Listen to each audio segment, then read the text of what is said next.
This is another really awesome, really welcoming, really warm episode of AvenusChat. And I'm really excited because the person that sits in the chair to my right is someone who I admire for a short season of work that I've seen them do and her commitment to throw herself into it wholeheartedly and go through the process of what it looks like to transform her mind and gain perspective of a new life for just that season. All of that sounds really dramatic. I'm sorry if it does, but it's quite punny if you understand that we met during a theater production of Titus Andronicus that I was asked to be a part of, and I humbly accepted in late 2019. Wow, this is 2019. Yeah, it was late 2019. It was like just right before COVID. Yeah. Yeah. So this is Sedona. Yes, that's right. Like Sedona, Arizona. Yeah. And so before we start, I'm gonna take this other cell phone and I'm gonna put it on Do Not Disturb, so which I doubt anybody's gonna call me at 12:45 p.m. But yeah. So this is Sedona. Hello. And man, listen, Sedona, that season of Titus was an experience for me because having to work with an incredible group of SFA college students who took acting or thespianship quite seriously. It was really cool to see you guys work and correspond with each other. So I there's been a couple of times where I've caught some of you guys after Titus and say, hey, listen, I want to talk to you about what post Titus looks like. I didn't catch all of you, or as many as I wanted to, but you were definitely one of those people that I wanted to catch up with and see what post Titus looks like. Oh. Or looked like. Well, Titus was 2019, so that was my junior year, and it was the first main stage production I was ever in, so it was directed by our faculty and staff, and it was on the big Turner stage. So that was a whole other world for me, but it was so much fun. It was long and hard because usually we don't start rehearsals for that process until halfway through the semester, but we started basically 2 weeks into the semester and worked up until we put on the show. Yeah. But afterwards, I got cast on my second main stage, Pride and Prejudice, which was probably by far my favorite. And I came and saw that one. You did? I did. Oh, did you like it? I did. Oh, it was so much fun. Yeah. It was crazy. There was so much less of you, or less of people. Yeah, there was insane. 10 people in that cast. Yeah. And little fun fact, the original script, which is written by Kate Hamill, it's an adaptation of Pride and Prejudice. And the cast, the original cast is, there's 10 characters, but the original cast was 5 actors. And each one of them was double cast. Right. So we didn't do that, thank God. But there were several of us that, as you know, that were double cast, and I was one of them, and it was insane to change from a man to a woman within 10 seconds. Right. So that was fun, and then that was spring of 2020, right before COVID. Yes. We were the last show on Turner stage before they completely tore it down. Yes. Now, did they completely tore it down, right? Oh yeah, it's gutted. Yeah, it's gutted, and it's so sad. That is wild. But yeah, I recently saw pictures of it on the Facebook page of the inside of Turner, and there's no seats or anything. It's sad. I'm gonna miss that stage, but it'll be cool because the new theater department will be really excellent and big. There'll be dance people there and all that stuff. So, and then I did Bald Soprano with Kaitlyn in fall of 2020, and that was the last production I was in while enrolled in school, and I just graduated in May of 2021. So, and now I'm doing a show for SFA's summer stage. I just volunteered to do it because I'd be in town till August, And so that'll be my last show here. Wow. Sad, but it'll be fun. I'm going to go out with a bang. So you just graduated? I did. That's a heck of a transition. It is terrifying. Yeah? What's the most terrifying part about it? Because I have, like, especially right now because of the pandemic, and I'm from Dallas, right? And I do know that, like, not all theaters are open, and in general, being an actor is hard work. Like, you're not always going to be cast in something. It's hard to just get cast in general. Yes. Which is why it's always useful to have other tools in your belt. Like, I do set painting and stuff, so I can do that, and I'm also a playwright. So, there's all that, but it's just terrifying because what am I gonna do is kind of where I'm at right now. Yeah. I want to do, the goal is to do internships. I haven't applied to very many yet because of the pandemic thing right now, and I'm also waiting to move back to Dallas so I can be there and set some roots up there first. But I will get on it. Hopefully I'll start an internship in spring of 2022. So, and I like to focus back to Titus Andronicus, which is the Shakespeare production.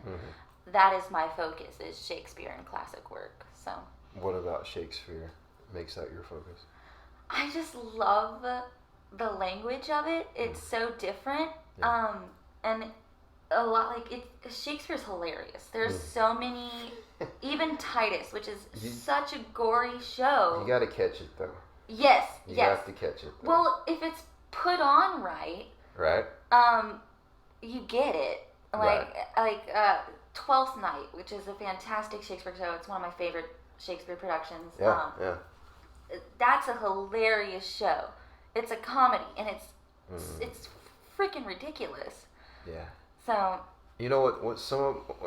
One of my fondest, I say one of, man, I had several really awesome moments of Titus that I enjoyed. But on the last show of Titus, my mom and my dad came and they sat in the audience, and man, I remember them telling me I couldn't understand what was going on one bit, because if you're not used to Shakespeare, right? So if you're not used to reading it, if you haven't sat in a play and just digest what's going on and be able to follow along with the script and the storyline, right? You're kind of lost if you just watch it for the first time. If it's like your first Shakespeare in a while, right? And what was cool about that day for me is my mom graduated from SFA with 2 master's degrees. Oh, heck yeah. And so, like, she is very SFA Nacogdoches. So much to the point to where I knew that as a child, and I never wanted to move to Nacogdoches. One bit. I was like, I'm not moving there, man. I'm going to let that be your legacy, and I'm going to leave it alone. And then, lo and behold, here you are. It just didn't happen like that. Yeah, it just didn't happen like that one bit. It was crazy, but Titus was cool, man. I remember when Cece asked me the first time, and she sent this message to me. It was like, I don't know, 9 o'clock in the evening or night or whatever, and I read it, and I'm like, oh, that's a long message. I'll look at it in the morning. I rolled over in bed. Like, let me look at that. It's Titus and John. That's Shakespeare. And I kept reading. I was like, oh yeah, I'm doing that. But it was a no-brainer, man. It was cool.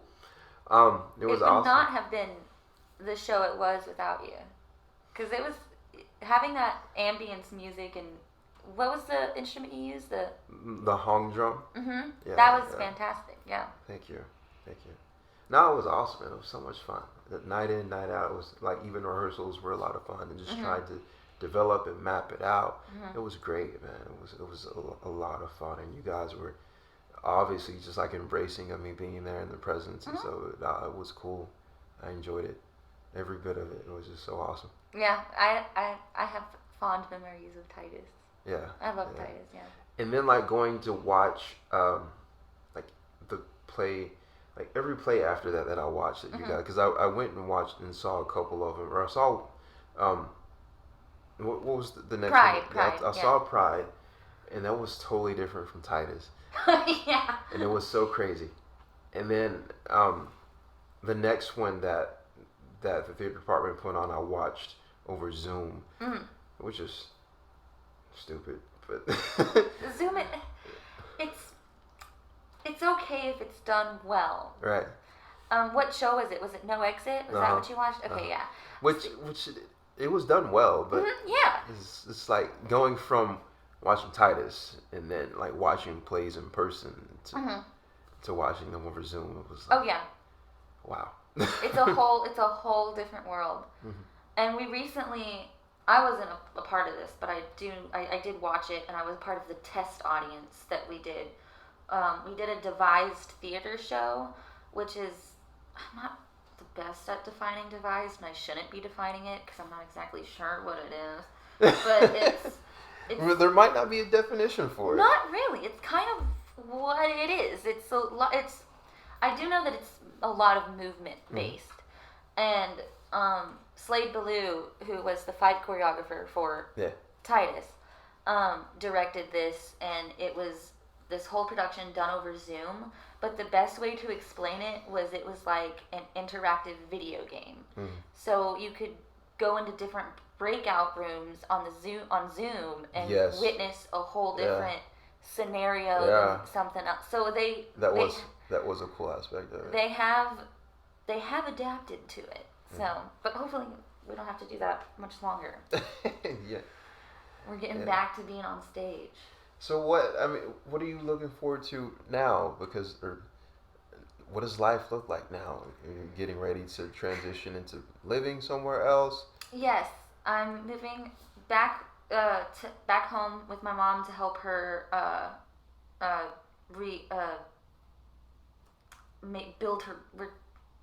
remodel her house. That's the word I'm looking for.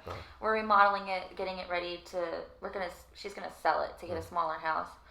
And I'm moving back in August with my girlfriend Codie. So that'll be a lot of fun.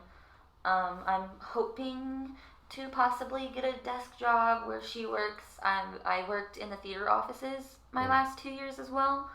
You're getting a desk job?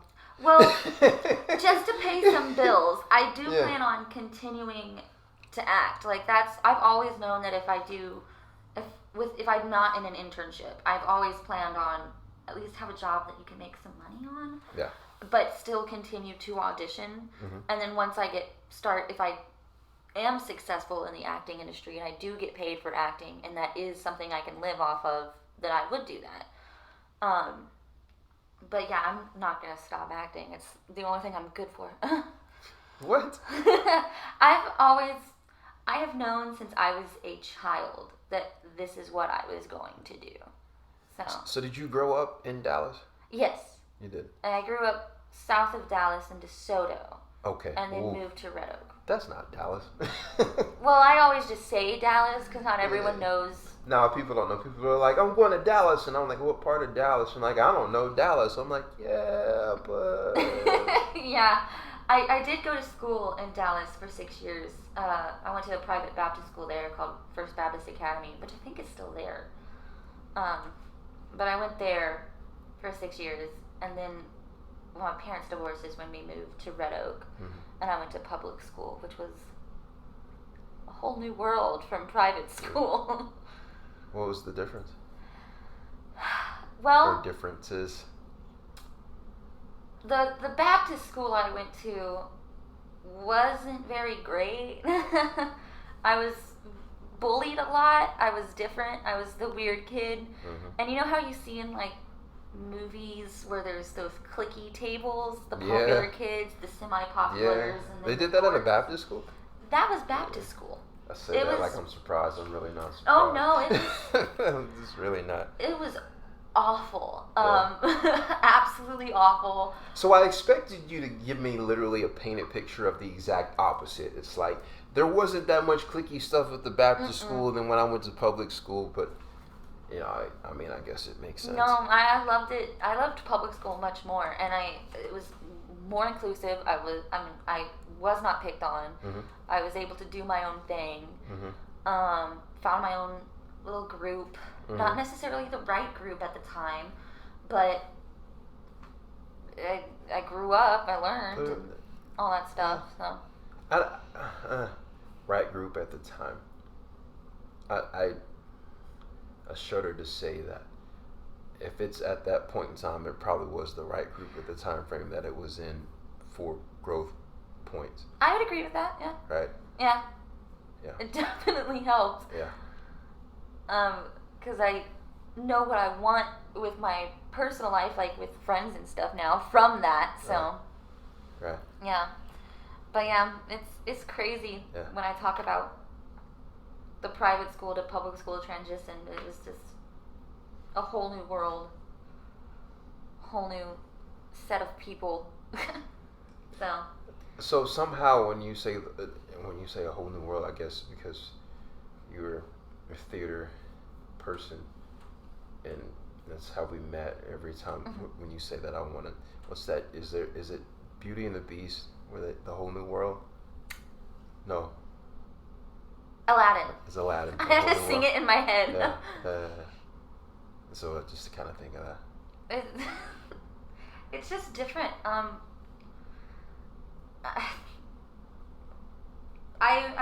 don't keep in contact with many people that I knew from Baptist school. Who does? In school, period. Who does? I keep in contact with one person that I went to high school with.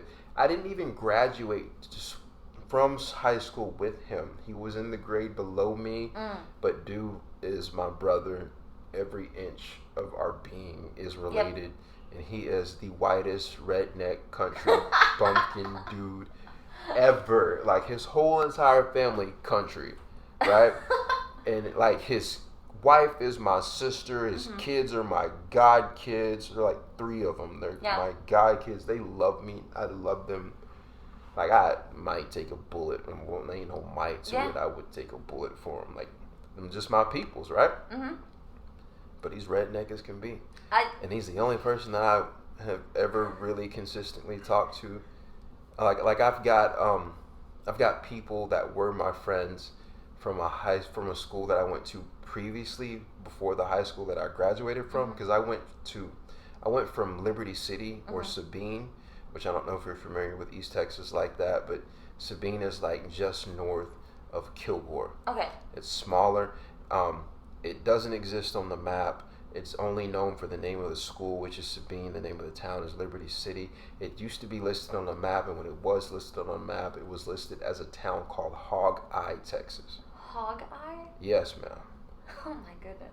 Hog Eye, Texas. So, I was always, I speak the way that I speak now. I've always spoken the way that I speak now. It's just non-stereotypical, right? Yeah. But the cheat code for that is my mom was a speech pathologist, so I never learned how to speak any other way, right?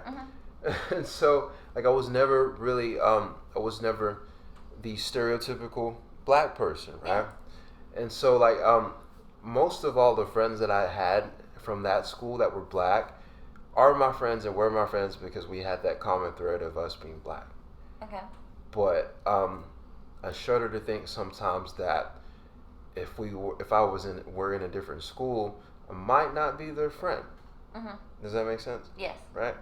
So, yeah, but I don't know. So, from Liberty City or Sabine to Pine Tree High School in Longview, Texas, was my transition from public school system to public school system. Okay. So, not as crazy. No, definitely not Baptist to public school. Yeah. That is crazy. That is crazy. And you say your best friend, you describe him as redneck and country. And, listen. Yeah. Yo, my girlfriend met him. She's from Canada and Detroit, Michigan. Okay. And then she's dating me. And then I warned her. I'm like, listen, my brother's country as hell. and his wife is country as hell. And their family, his mom loves me, claims me as son, right? When we talk on Facebook, she says, "Oh, son, you're the best son," blah blah blah, yada yada yada, right? And then she meets them and she's like, "Holy mess! You told me, but this is crazy." Yep. Yeah. Yep. I did have that culture shock a little bit when I went to Red Oak, because the Baptist school, not everyone, but a majority were wealthy white people. We had... That's a clique in itself. Yeah. We had a majority, like maybe 3 other black students, and then we had one Korean girl who was... That one Korean girl is a clique all on her own. She got shoved into a locker. Yeah. Yeah. And so when I went to Red Oak, boy howdy, did I meet some country bumpkin redneck people and all. Girl, I'm just laughing because you said boy howdy. Yeah, I know.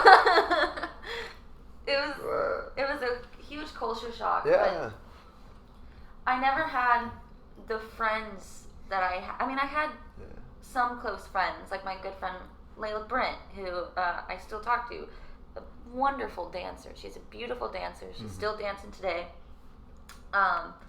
And what does she dance? She mainly does contemporary and ballet. I have a feeling this is going to be a very long podcast conversation. It could be. And I'm very up for that. Are you up for that? I'm okay with that. Okay, cool. But yeah, she is a beautiful dancer. I think she used to dance with Beckles Academy, which is in Dallas. Yeah, I'm familiar. And they're doing a show soon. I'm hopefully gonna try to go. But yeah, so she's one of the few people I stay in contact with, but either way, I never had the close relationships that I do with some of the people that I met when I went to public school. Yeah. So, and I only still talk to maybe 2, but random tangent, one of the first friends I met, riding a bus for the first time to school, whole nother world, riding a bus from school, because my mom drove me to school, but I rode the bus back, and I met my first friend. His name was Jake Rogers. He lived right down the street from me, and his family became my family. His mom was my other mom, right. And he had this brother named Josh and his stepbrother named Brandon. And Jake sadly passed away in 2016 with his girlfriend in an awful car accident, and left behind his daughter. So there is some good in that. I do get to see pictures of his daughter, and she looks just like him. Wow. And I do occasionally try to talk to Dana when I can. Not as close with Josh anymore due to some not so pleasant things. But that was just different for me. I never had like another family that I could go to and all that stuff. So that was fun. Right. And then college was I feel like everyone when they go to college, or most people when they go to college, and if they go to college, it's like, woohoo, I'm out of my parents' house, and I can do whatever I want, whenever I want. And that's kind of what I did. And man, I met lifelong friends here. So right. And I'm sad to leave. I didn't expect to like Nacogdoches as much as I did, but I love this town. Do you? Yeah. I think it's small, but not suffocatingly small. You don't think so? Not all the time. Sometimes it is, but now the truth comes out. Sometimes I'll be like, oh, why can't I do things? But because it's over there, like an hour and a half away, and it's not available. Yeah. In Tyler, Texas, or in Longview, Texas, or Houston, Texas. Yeah. But I do like this place. I think I like the college community. Yeah. It's a nice little town. I'd come back here one day, maybe. Okay. But I do like it here. I'm probably not coming back when I leave. Who knows? Well, I know I want to come back to see the new theater building and see a show, but... Dang, now I'm probably coming back. Yeah. I feel like I have to see that. It's gonna be... Why did you remind me? It's gonna be grand. And I'm so mad that I graduated. I mean, I'm happy I graduated, but I'm so mad that they decided to start construction my last year here. Yeah, So we weren't even in a building this past year. I'm not gonna lie, I was pretty upset about it because I was like, man, I was like, God, but I just did Titus. Yeah. And then I was like, Cece was like, yeah, we gotta have you do some more stuff. And so I was looking forward to coming and do some more stuff. And then I was like, man, COVID happened and they tore that thing down. And even then, we don't even have an actual stage to perform on now. Right. We're performing in, like, main stages, we're performing in a lecture hall. Yeah. And then other shows, like The Bald Soprano, which is student-directed, that's performed in a room in the student center with this makeshift stage. Yeah. So. That's crazy. But we're adapting. I think that's... Yeah. I think it's pretty amazing how we can change a space that's not a stage into a stage. Come on. I think that's brilliant. I think the ability to adapt your mind to that, the new setting, or shoot, I'm gonna say this. Are you ready for this stupid thing that I'm about to say? Okay. The new normal. Oh. You're tired of hearing that. The new normal. I don't know, man. I think normal is overrated. You know, like when people use the word normal, or people what are synonyms of normal that I can't stand from people use? I don't know, just all of those things. It's just that the things that advocate for you not being uniquely yourself bother me. Right? Yeah. They're pointless. They frustrate me to no end. I don't even believe that there is a thing as normal. Yeah, I don't see that. That's crazy. You know what my normal is? Me. Yeah. Whatever the heck I get up and do to pursue the thing that I said that I wanted to do yesterday and continue the thing that I said that I wanted to do 2 months ago. That's my normal, or that's normal for me. I don't know what normal is for you, and I hope you live it out and celebrate whatever it is, right? I certainly try to.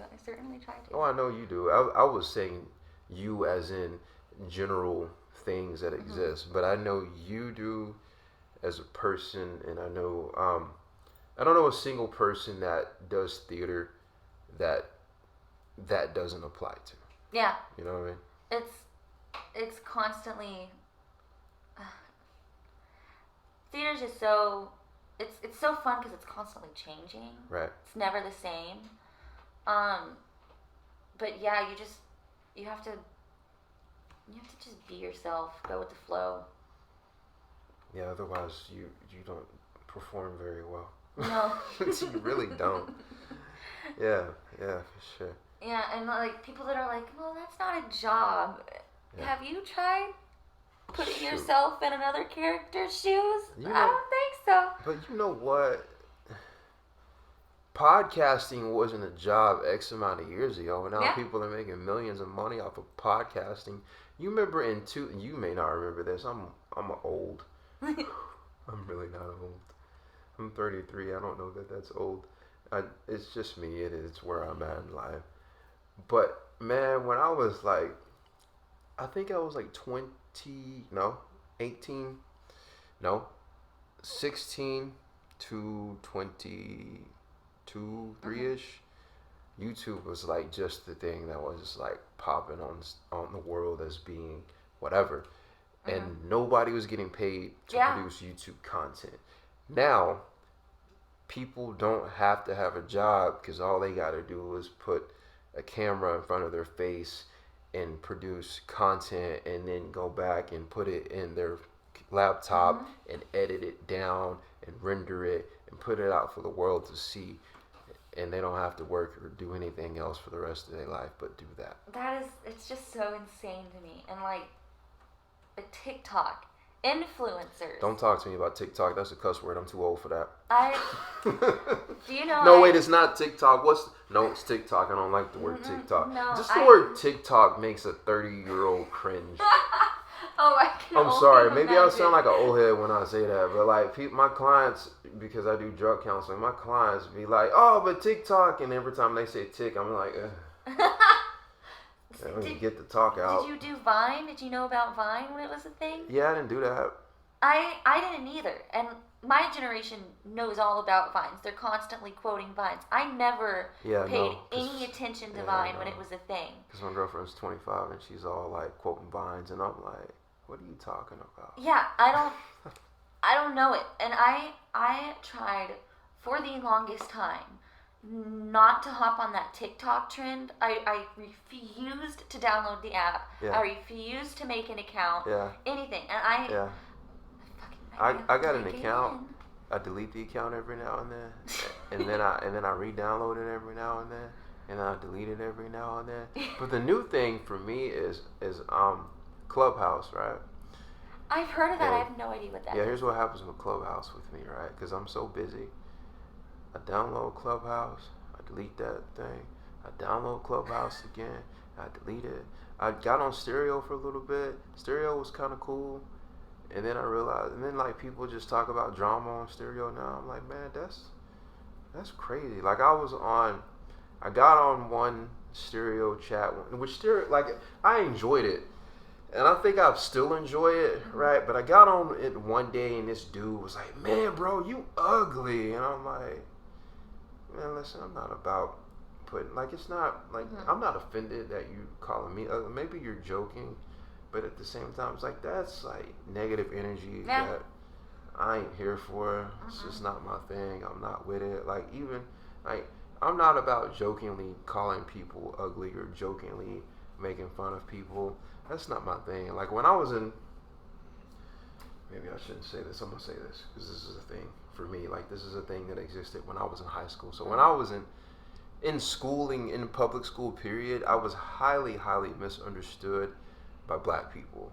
But then I was highly, highly misunderstood by white people because I am who I am, because I'm a black person that speaks the way that I speak, I walk the way that I walk, and I kind of carry myself with just a different set of principles. I wouldn't even say morals, but just like principles that most people did when they were in high school or public school, right?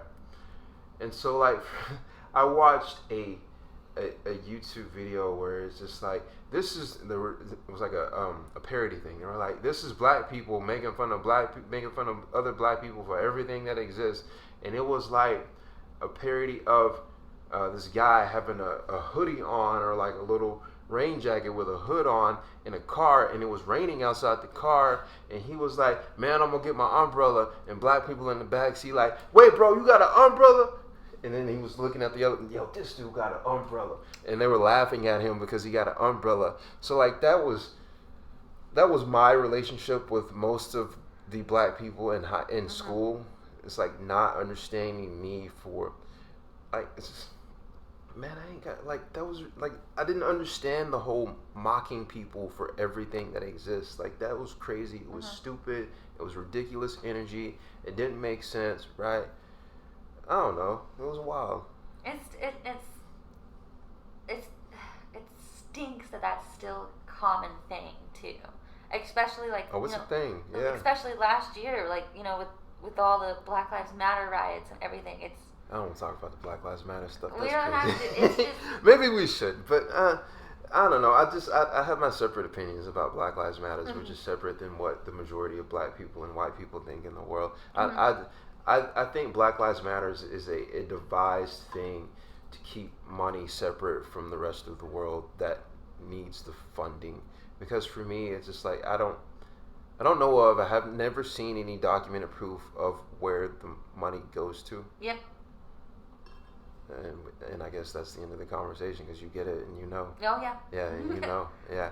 So I don't really know that I agree with the meaning of Black Lives Matters. I think the season of Black Lives Matter was cool in some ways because it allowed people to understand that we're reaching out to you for help and we're hindered here. But then like one of the awesome conversations that I got in response to Black Lives Matters was by white people walking up to me and saying, yo, man, don't all lives matter. So I'm like, yeah, but that's not what we saying. We saying that simply we're all one body that exists, and us at it's like explaining to them like, okay, but in your body that exists, if you have a broken arm, do you cut it off before you go to the doctor and get it cast on and take some medicine to try to heal that bone? Or do you just cut it off? Because what you're saying is like you're ignoring a problem and you're cutting it off before you are trying to heal the broken appendage. Yep. Right. So like, I mean, that was a cool conversation that I had a lot, several times. Yeah. But yeah, man, it's just crazy. But I mean, public school was weird for me, but it was awesome at the same time. Yeah. Because I had some really cool moments in public school for me as well. But man, it was a little crazy. Oh, it was insane. Yeah. Oh yeah, yeah. Back to like the whole culture shock. I had been in a place where parents were together. They never broke up. There was no such thing as like parents that were addicted to drugs. Come on. Or kids that were addicted to drugs or anything, and then going to public school, having to have friends come stay at my house because their parents kicked them out, and like all of that was completely different. So learned about all that and understood. I never really understood, I guess, trauma until then. By the way, I really like your glasses. Thank you. My girlfriend just got them for me because my old man glasses broke, sadly.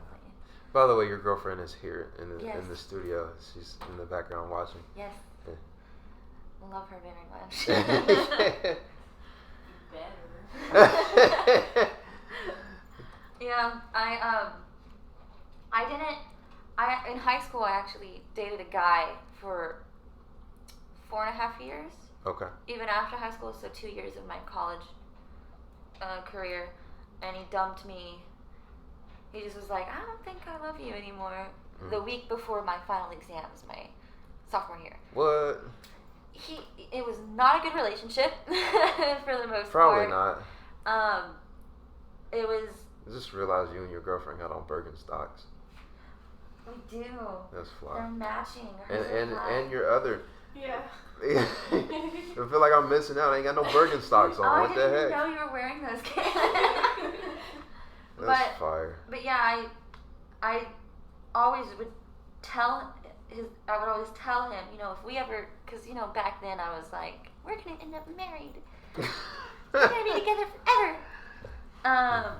And I would always joke and be like, you know, if we ever break up, I'm going to be a lesbian. We broke up. I was like, maybe that wasn't a joke after all. Dang. And yeah, I had to come to terms with my sexuality and was like, okay, I kind of like girls. And started dating some girls. And surprisingly met Codie on, for the love of God, Tinder. But oh man, I met my girlfriend on Hinge during COVID. I don't know that it's so dramatic as saying Tinder, but on the way here, that's why they're laughing right now. On the way here, I was scrolling on Twitter and I had a Hinge ad, and Codie was like, "Why is there a Hinge ad on your Twitter?" And I said, "What is Hinge? I had never heard of it before." But Hinge is that new dating app. I remember because I got together with my ex, I think my sophomore year in high school. And then when we broke up, I was literally like, what's dating? What's Tinder? How do you do this? And she's so dramatic. You see how she changes voice inflection? That's the best way I can. I love it. lost. Keep going. I love it. The typical response. Theater person here. I will always be over dramatic. Oh, come day on. I die. Yeah. If you're not, something's wrong. Something's broken. You may need mental health. It's treatment. Ingrained in me. Yeah, it's gotta be. But yeah, I had no idea what I was doing when I started dating girls, and it's not different. But to me, I was like, it's different. I mean, it is, but not really. I mean, it's just connecting with another person and loving another person. It doesn't matter their gender. So I was overthinking it most of the time. So you didn't have like a whole like coming out moment? I kind of did. I just like slowly realized it, and I was just like, okay. And I'm really close with my mom, and so I tell my mom everything. And so when I was like, I'm gonna date a girl, I just plain out told my mom, and she said okay. She didn't really care. My big issue was my father, who I'm terrified of. I love him. We have a good relationship, but I'm terrified of him. My biggest fear is disappointing him, which is really dumb.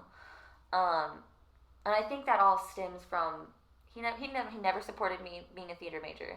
He constantly is like, you should find a career where you can step up the ladder with. He actually told me that today. I hate when people say that. I know. He doesn't think. When I told him, because I minored in creative writing, theater as my major. It's not a career. Yeah, he told me that's not a career. Just wanted to say that. I felt it coming. Yeah, he said, what are you going to do with that? And I was, okay, Dad, thanks. And it really doesn't matter what you say, because you're not paying for my college. But, you know. Uh-oh. Yeah, even though he really could, but we're not going to get into that. Uh-oh. But, yeah, he was the one person I was terrified of telling. And I remember this so well. We were at a nice restaurant in Dallas, or was it? Yeah, it was Dallas. And it was Thanksgiving. And it was like, so I'm dating girls. And he just looked at me and said, well, when were you going to tell me? I kind of already knew. And so it became like a running joke with all my friends. My two roommates that I used to live with, Matt and Jordan, they knew I was gay before I did. Everybody I knew I was gay before I did. That's funny. That's funny how that happens. So, yeah. But I mean, I've never experienced anything like that. it's everybody's a little gay. People will say. That is what people do say that. I kind of agree. I mean, like. Yeah? I kind of agree. Okay. Because even before I thought I was, before I realized I was gay, I would be like, women look nice, and I think that's being a little gay. I mean, you don't have to be gay in a sexual way. You could just like somebody for who they are. Isn't that like, yeah, that's LGBTQ, that's pansexual. You just like. There's two other letters now, though, right? I don't know them. I can't keep up. And I know I should because I'm in it, but like. You know what's so funny? I'm about to blow your mind. You ready? What? It's LGBTQAI. Is it really? Mm-hmm. What do the A and the I stand for? I don't know. I'm gonna shamefully tell you a story. When I heard of the two new letters, I remember them now because there was a joke about artificial intelligence. Yeah, that's where my mind went to when you said it. Yeah. So I don't think I ever learned, because at that point in time, it's open conversation, right? I mean, this is what AvenusChat is. This is what it's about, right? Like I thought, why do they keep adding more letters? It's ridiculous. Because when they keep adding more letters, they keep adding this idea of separation or division, and isn't that not what we're supposed to be about? Like, isn't that what they're preaching about, equality within, so that they can have equal rights or just be treated fairly, right? I mean, it's the same thing that I go through as an African American. It's the same thing that any minority goes through. And at this point in time, you are in the community of LGBTQ AI, a minority by that identification, right? I don't know. Like, that was my first thought. I was like, why do they keep adding more letters? I'm the type of person where the best way to describe it is I don't care. I will like you, whoever my friends are, whoever the people I interact with. I'll like you if you're a decent human being. It doesn't matter anything else. It doesn't matter your skin color or your sexuality or anything. So what is pansexual? You love all genders, all sexualities, and everything. It doesn't matter. It doesn't matter. It's more about the soul and who you are as a person. Because, like, I'm pansexual. Okay. All right. And, like, I have dated a trans person when they identified as a she and when they identified as a he. Got it. And so it's more about who they are as a person and who their personality than it is actually sexually what they have. Because it's kind of acknowledging the fact that you can get off either way. It doesn't matter. Sex is sex. Pleasure is pleasure. It's more when it comes to the long-term relationship and building a foundation. Who do you want to build that foundation with as a human being rather than just a body part? Or a gender, Yeah, a gender. Because even gender is a broad spectrum. Yeah. Is it? Yeah. So Well, like I very identify as non-binary as well. So it's not just male and female. Yeah. I have days where it's in between, some days where it's straight. I'm feeling femme today, and some days I feel like a man today. Okay. And then there's like, and Sedona has seen it where like so because it'd be like a one moment this and one moment that thing. Well, yeah, and she's seen it where like I'm getting ready for a date or we have a nice event to go to, and I'll get out of the shower and I'll put a dress on because I'm feeling feminine when I wake up in the morning. Yeah. And then as I'm getting ready and I'm doing my hair and I'm putting my makeup on, I start to feel uncomfortable because that's not who I'm feeling anymore. I feel more like a man now, and it can switch either in an instant, it can be gradual, it doesn't matter, and I'll even, like, I take more time to get ready just because I'm trying to figure out who am I today, or what am I today. I think people confuse, like, gender and sex. So, like, sex is, like, what you have, right? But gender is how you express it. Mm-hmm. Yeah. So, you can, I mean, a lot of people are like, clothes are gendered, or like colors are gendered, or like, but like that's not true. Gender is just how you express what you're feeling on the inside. Mm-hmm. I agree with that. So like a good way that someone has put it to me is like ask a cis person, okay, why do you identify as a man, or why do you identify as a woman? Right. Like, and then that's when you start thinking like, wait a minute. Why do I? And then it's like a whole rabbit hole. Like, ask a cis woman, why does she feel pretty today? And she can say it's either because she woke up feeling that way because she's confident and secure with who she is, or because the pearls that she wears when she goes out. Sure. I wake up feeling pretty every day. I just be like that. I wonder what that's like. It's the dreadlocks. You just gotta grow dreadlocks. Dreadlocks are beautiful, but they gotta be freeform. Never mind, I'm gonna offend some people talking about freeform dreadlocks. I advocate for freeform dreadlocks. By the way, we have two guest voices on the podcast. I gotta introduce you. Well, what am I saying? I gotta introduce the other two cast members to the people. That wasn't what I was trying to say either. You get the point. This is Codie Marie. I learned your middle name / last name because of the iPhone, because it automatically suggests, hey, this person's name might be such and such. Yes. I forgot who the other person's name is. I'm Kaitlyn. Kaitlyn. So we got Codie Marie and Kaitlyn and Sedona and Casey Muse, Royal Lee Williams. I didn't say that right. Casey Muse Lee Roy Williams. I don't know that I said that right. We'll go with that. Casey Muse Lee Roy Williams. That's my full name. Wow. It's 5-0. I like the royal. Yeah, can I tell you about it? Yeah. Let me tell you about it. So Casey's my actual name, right? Of course, duh. Lee is my actual middle name that people never know because I always go by Muse, right? I don't remember if it said Muse on the Titus pamphlet. I think it said Lee on the Titus paper. That's crazy. I gotta get with Cece about that. We gotta redo that a year and a half later. Put it back out. That's crazy. That's ridiculous. I'm a bit dramatic too, I guess. But Muse is, well, I'll tell you about that one last because that's a story for you. Williams is my actual last name. Royal is my mom's maiden name. So I claim it because it's royal. Why would I not? Yeah. It just makes sense, right?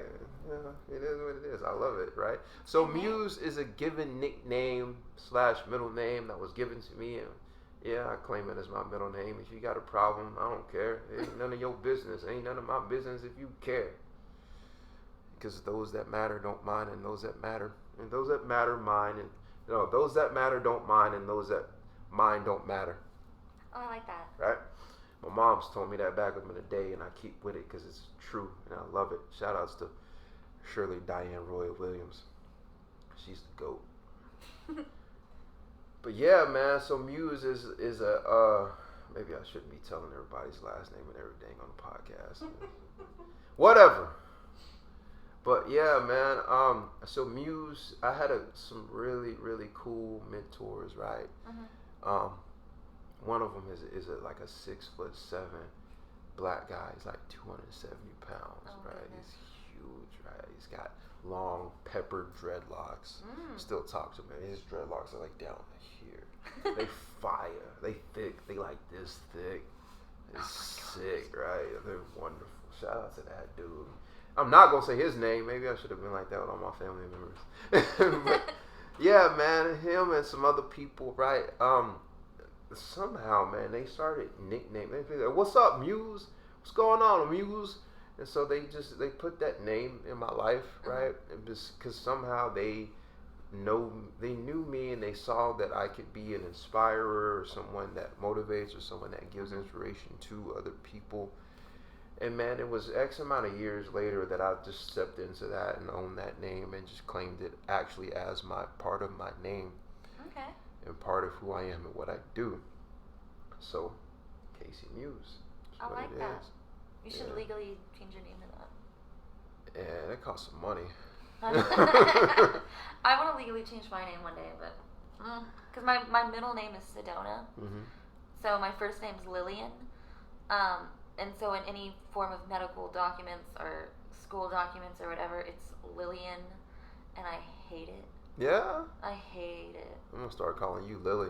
I will never respond. I will never call you Lily. People in school and classes, they would go, Lillian McDonald, and I would be like doing my own thing, and I wouldn't realize they were talking to me. That sounds gross. I hate it. You want to know what it sounds like? What? Oh my God, this is my nerdiness coming out. You ready for this? You ever watch iCarly? Yes. Remember when they talked about Yakima? What is Yakima? It sounds like throwing. It sounds like I'm throwing up. Yakima. Yeah. I just recently watched that episode too. You know what's sad? I'll still watch that. I'm 33-year-old watching iCarly. I don't care, man. Is iconic. Listen, I do so much business and so many serious things. And sometimes I just reach back in my Nickelodeon bag and watch iCarly and Victorious and things like that just because, Yep. You know what's so cool about watching Victorious is Andre is the most underrated, talented musician ever. He is. Not known to mankind. It's so, yeah. It's sad. Okay. Everyone in that show is extremely talented. Facts. Victorious. Facts. Except for the lead. Yeah, facts. Facts. Everyone else was just fantastic. I'm pretty sure the girl that played Jade has been on Broadway. Yeah, she's sick. She's so good. Yeah. She's on Dynasty now. Is she? Her own show now. Oh, okay. Well, good for her. Yeah. But you know who I really like watching on all of those shows? Jeanette McCurdy on Sam and Cat. Yes. I don't think I ever watched Sam and Cat. Oh man. But I do enjoy Jeanette McCurdy, and she like quit acting and stuff. Yeah, she did. She quit everything. So sad. But she has a podcast now. Yeah, I watch it sometimes. It's a crazy podcast, man. It is a brutally, transparently honest podcast. It's wild. Those are the best kind, though. Yeah. Kind of like this one. AvenueChat. Subscribe to. Shout out. I'll save that for later. I hate to pause the podcast, but my girlfriend can come in for me. Can I go to the restroom? For sure, it's right over there. Sweet. Where the light is, right over there. Sweet. Yeah. Tap in, Codie. What's up, Codie? What's up? You got that G-Shock on, and the flamingos on your shirt. Tell me about the flamingos on your shirt. Oh, this is actually so I had, before I met Sedona, I was dating someone else here in NAC. Okay. Because I was in Dallas. I dropped out of community college in Dallas. Okay. And I kept Tarrant County? No, Collin County. Collin Collin County. yeah. Yeah. And Tarrant County, that's the jail. Yes, that is. They do. It's Tarrant Junior Okay. College. Yes, and I got married at 19. Yeah. Wait, what? Yeah, I got married. Wait. No. Hold on. I got married at 19. Got divorced when I was 21. What? And then How young are you? I'm 21 now. Wait, what? This was like last year. You just got divorced. Just got divorced. Holy crap! You got divorced in COVID. Yeah, and I went. So because of the marriage and the environment of it, I lost a lot of relationships. And so when I finally left him, I wanted to reconnect those. And so I reconnected with someone that's in the theater department who was a good friend of mine in high school. Told her what happened, and she was like, come out to NAC, visit me. Like, just take a weekend to yourself. And because I hadn't even been on vacation in those 3 years I was married. I was working. I lived on a ranch. Right. I'm a little bit country. And so... You country? A little bit. That's crazy. And so you don't look country. What kind of country? I said you don't look country. No, I don't. I'm a closeted country. I'm a closet cowgirl a little bit. But I came here to NAC, visited her, and instantly fell in love with Nacogdoches. I'm like, this is the perfect place for me to start over. Yeah. And so I did. And so came out here and met some great people and then some not so great people. And that's where actually this shirt is from, one of those not so great people. But instead of making memories or thinking of the shirt and thinking it's from those people, I can make better memories with the shirt on and completely forget about that person. Moment of silence. That's a little crazy. Yeah. How did you gain? What did it look like to adapt that perspective? So a lot of it actually comes from with what happened in my marriage. Because a lot of the things that I cherished for myself and kind of the good parts of my life were taken away from me. And when I left that, I could sit there and I could be like, oh, woe is me, and I'm so sad, and be like, I lost all of these things because of this man, but instead I could turn that around. I could be like, you know what? I'm going to take this for myself. I'm going to learn to enjoy these things again. I'm going to take something that was bad and terrible that happened to me and turn around and make it into something positive.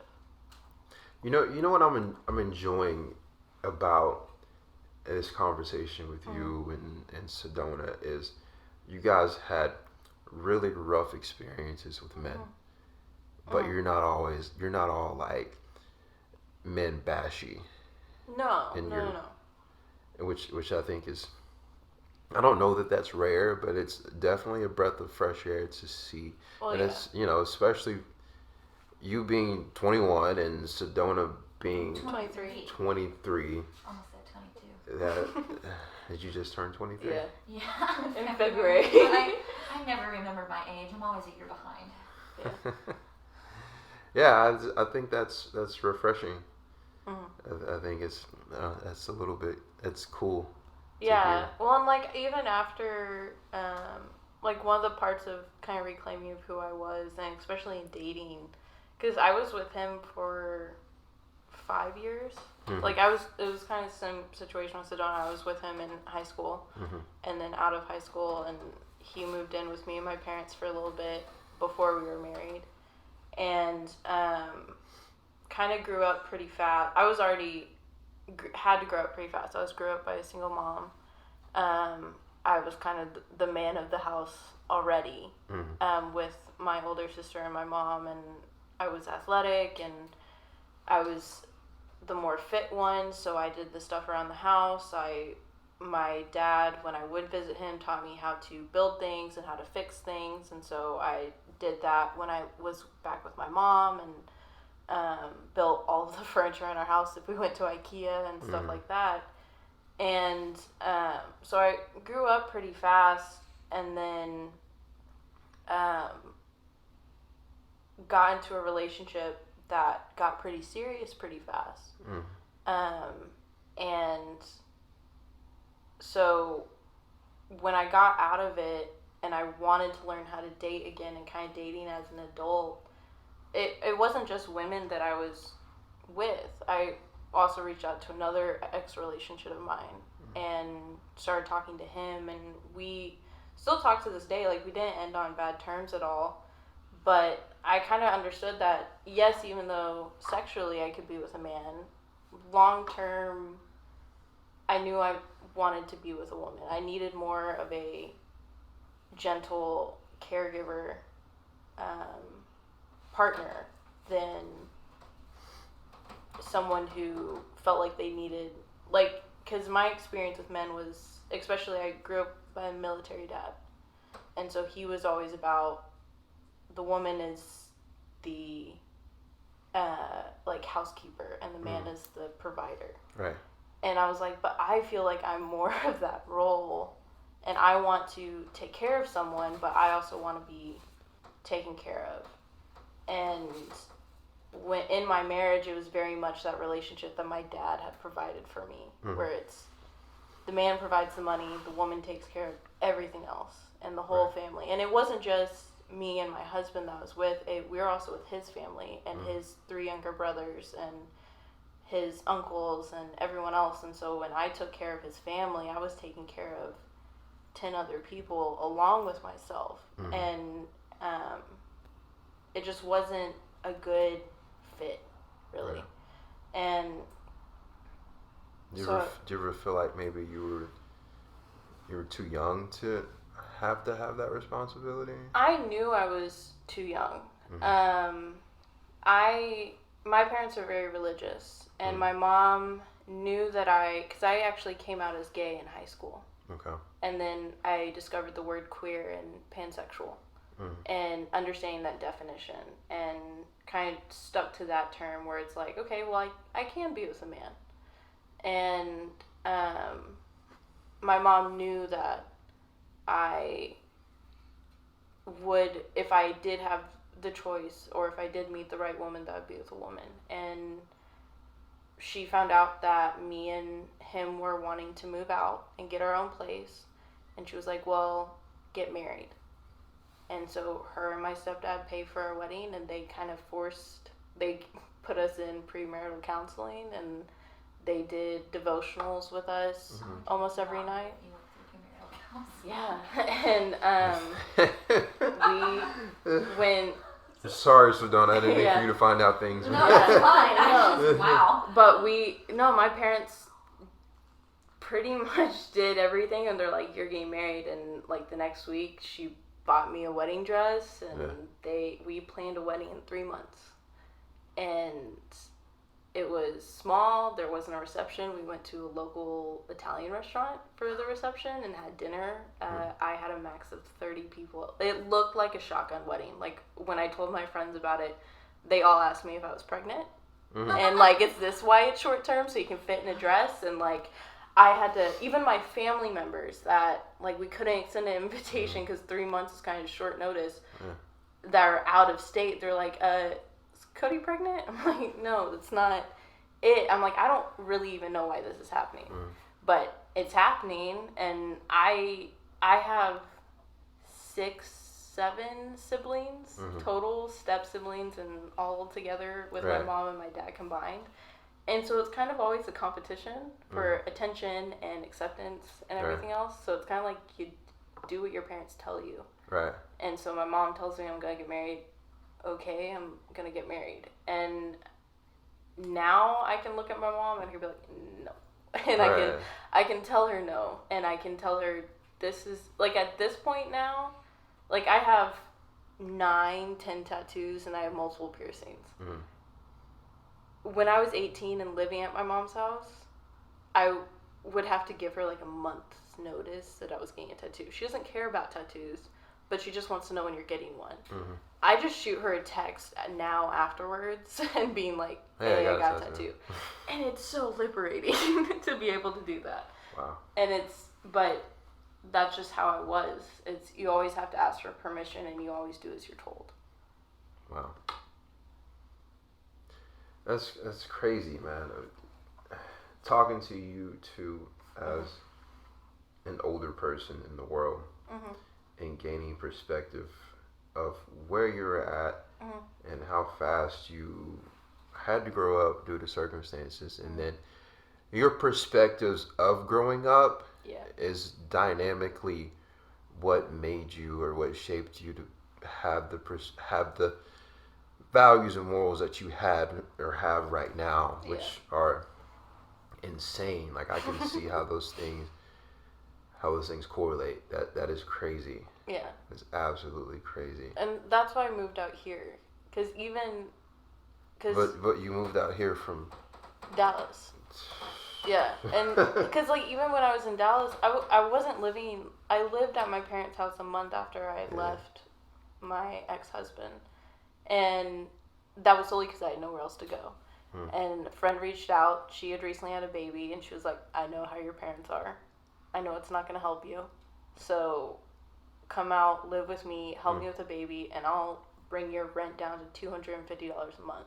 And in Dallas, that's never heard of, to have rent that's only $250 a month. Yeah. And so I'm like, sure, done, deal, got it. And lived with her. And that's kind of when I started gaining my own independence and gaining, like, realizing I can actually live life on my own and be an adult. But my parents were still 30 minutes down the street. And so I'm like, okay, I can do it. I kind of put my toes in the water and I was like, okay, I can do it. I can live on my own, solely on my own, not having to depend on a spouse, not having to depend on my parents.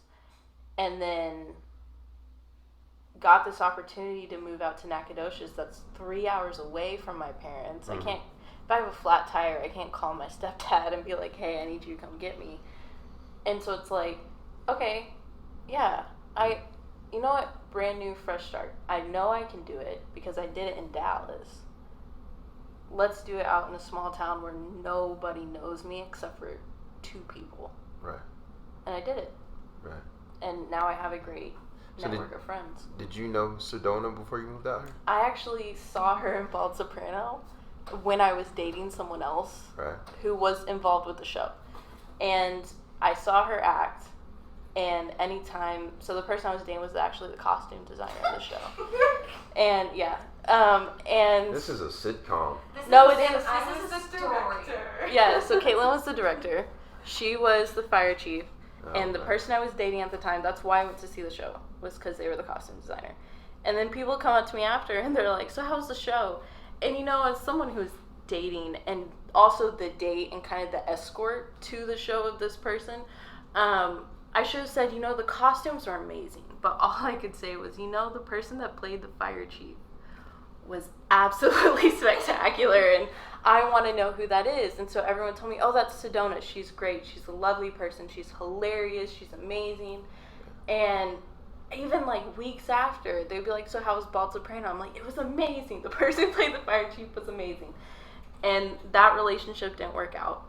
And so hopped on Tinder because I was a little bit salty and from what happened with the relationship. And so I hopped on Tinder, and I was actually talking to someone else that lived in Tyler. And then This is getting crazy. Right, but I still had this is the gonna app. make for one a heck of a podcast. Right. I still had the app on my phone when I was talking to this person. And so I studied sign language in college. I'm fluent in sign language. And this person was deaf. And I was like, you know what? I kind of wanted to date a deaf person. And so I went on a date with this girl. Hold on. I went on a date with this... Whoa. You gotta give me a moment. Yeah. I gotta digest what you said. Yeah. Hold on. I went on a date... Wait, I'm not ready yet. Okay, I'm ready now. Okay, I went on a date with... Wait, I thought I was ready. I went on a date with this girl. Wait, you said you kind of wanted to date a deaf person? Yeah, I wanted to. Girl, you got some crazy ambitions. Yeah, right? But no, hold on. So I went on a date with this girl. I was kind of serious, and then I was like, you know what? I'll hop on Tinder. I'm bored. This girl's not responding. And Sedona popped up. And I'm like, oh my God. I'm going to say this to the people real quick. Yes. Don't hop on Tinder because this is what happens. You're right. But I was like, oh my gosh, that's the fire chief from Bald Soprano. And so I swiped right, and then I even called, like, my roommate. Okay, I'm going to hashtag. Yeah. You're going to have to text me. Yes. How to spell Bald Chief from Fire. Just text me how to spell that, because that's going to be the hashtag. And I don't even know that I can pronounce it right now. It's the Fire Chief from Bald Soprano. I ain't going to try.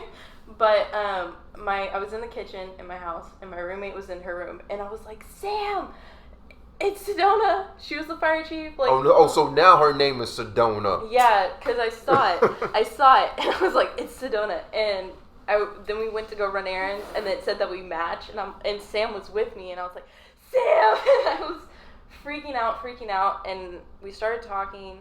And we had a date planned for Friday night. I was getting a tattoo with a friend. And I was like, come out to dinner with me, friend. Come out to the appointment with me, and we'll just hang out. And that was on Friday. We had made plans that Saturday. I went to work Monday. Got off work, and I was like... Now this story is very... Right. I was like, points and days. Yes. Friday, Saturday, Sunday. It got to that Monday. Tuesday, October the 13th of 1987. It was that Monday. Which nobody here was born in except for me. Wait, was I born October 13th? Yeah, I was. I was like 3 months old? 3 months old. Yeah. But it was that Monday. We had planned. We didn't have a date till that Friday. 4 months old. 4 months? We had a date that Friday planned. Yeah, 4 months old. I had to think about it. I'm sorry. You're good. So we had a date that Friday planned. It was the Monday before, and I was like, I have to meet her. And so I was like, you know what sounds good? Froyo. And so I took her to Chili Fillmore's, and we sat on the top of the parking garage across from Griffith by the SC. Yeah. And we sat in my car. Over, where, Panda is? Over there? Yeah. The other, yeah. And, literally sat up there and talked and drove around till 1 a.m. And then we literally we spent a couple days apart because she has had medical stuff going on with her tonsils. But we've seen each other every single day since then. That is a crazy love story. It is. It's so insane. Yeah. I gotta breathe. Yeah. It all stems from Bald Soprano though. And I have the link on my phone. I thought you were going to say Tinder. No, Bald Soprano. It all stems from Tinder. Codie, the link doesn't work anymore. I realized that. What link doesn't work anymore? I had a link to watch it was like the Zoom link to get to Bald Soprano. You can rewatch it. And so I went to go rewatch it. And I would like sit in my car before work and I would rewatch it, but I would fast forward to the parts where she was in it. And like her monologue that she does in it. And the scene, she has a scene with a maid where it's like her and the maid are secretly together. And the maid reads a poem. And you were like, I'm going to beat that maid up. No, I wanted to be the maid. But the maid reads a poem about fire. Because she's secretly an arsonist, but it's an arsonist in a sense where she gets turned This on. is a theater production. We're not talking about burning anything down. Right. I'm going to get flagged on YouTube for talking about burning things down. Right, no, it's part of the show. They're going to demonetize me before I even get monetized. It's okay. I did one with Grant Menzies from Puffin Stuff, and he said, man, I was told that glass blowing is more addictive than crack cocaine. And I got flagged because he talked about crack cocaine. Oh my lord. YouTube's a whole. You should get on Spotify. I'm on Spotify. Oh. I'll be everywhere. You don't know me that well. Listen, I work, girl. This is my first time meeting you ever. I'm telling you, I work, girl. So do I. I work 8 to 5. Nah, Monday listen. through Friday. Nah, listen. I work so much more than that. Hustle. Yeah. That should be another nickname of mine. I should throw it in there somewhere. Hustle. Yeah, that should be in there somewhere. That should be your like last name is Hustle. Yeah. It Or really grind. It should be Hustle because one of my mentors is Nipsey Hussle, and it should be spelled like Hustle, Hussle, because that's how he spells his last name. Yeah, that's what it should be. Yeah, man, Nipsey Hussle was that dude. That was my man's. I remember when he. Man, don't talk about it. I'm gonna get sad. My roommate. My roommate had a fiance that was the same thing. It was his mentor, and he called out of work that day. I think I was off work that day, but yeah, it was dramatic. And then, man, April Fool's Day, the day before, that's the date. The day before April Fool's Day every year, man, it's an emotional day. Like, it's such a serious day. And if I have to go to work, I can't focus. It's like, I struggle. Like, it's crazy. Yeah, but for me, it's cool, man, because having that presence of an African American figure that is just that so about his mess and doing what he wants to do regardless is a huge thing for me, right? My dad is cool too. No, my dad's awesome. He's cool people. Yeah, he's a silent. I don't know. He's just super cool and super chill. It's like my best friend for real.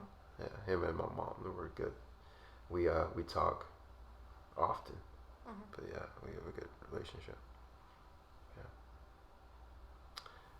So yeah, this has been AvenueChat with Casey Muse, Codie Marie, Sedona, and oh my God, Kaitlyn. I was gonna say Kaitlyn. I should have just said it. You guys be blessed, be peaceful, have a good day, night, whatever time it is that you watch this.